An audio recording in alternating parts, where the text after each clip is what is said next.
Welcome back. Imagine trying to read when words are a meaningless jumble of letters. For many children, dyslexia can become a lifelong challenge.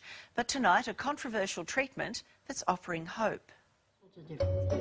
So read this. Lawyer. He was afraid of worms or anything that crawled. Shelby, age 9, can finally read. This animal thinks like we do, but he's not as clever as we are. Well done. He was struggling and he would often jump back up a line or miss words and didn't really understand what he was reading at all.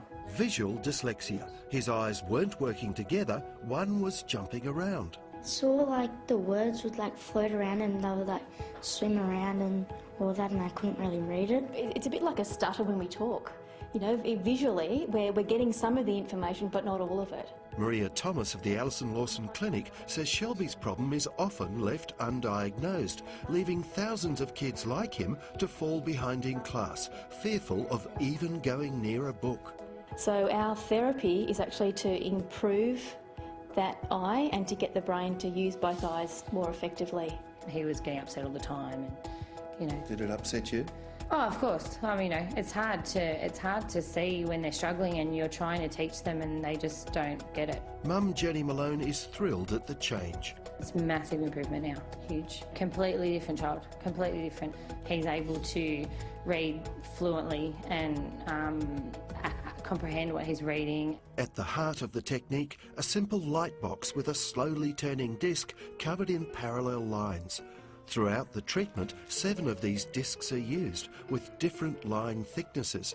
Over the top of this are laid pages to be read. Smaller with long arms and very wide mouth. So we start with the thickest bands and that actually stimulates the visual cortex in the brain, so that's the thinking area.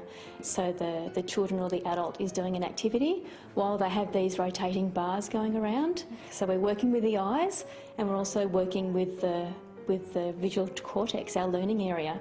The inventor of this strange apparatus, 80-year-old Alison Lawson, is a qualified orthoptist with half a century of experience. Equestrian? What's that about? That's gotcha. She started treating dyslexia decades ago, before it was even recognised as a legitimate condition, and Alison estimates she's had over 100,000 patients. And it works jolly well. There are now 10 Alison Lawson clinics around Australia, but because she's never publicised her cause or sought academic recognition, her technique is regarded as controversial. No, this treatment's definitely unproven. Dr Jennifer Stevenson from Macquarie University's Special Education Centre says there's only ever been one scientific study of Alison's technique, and the jury's still out. It's likely to cure the mild visual difficulties that children have, but I think it will be a controversial claim to say that it cured dyslexia. But there's no shortage of parents with children who can read at long last, like Vanessa Pouchet's boy, Luke. Well, he just loves it, and, you know, to see him read by choice, as opposed to me saying, you need to read because it's part of your homework, to see him pick up a book and read it's beyond what I could have imagined would happen. And you can find more information about the treatment on our website.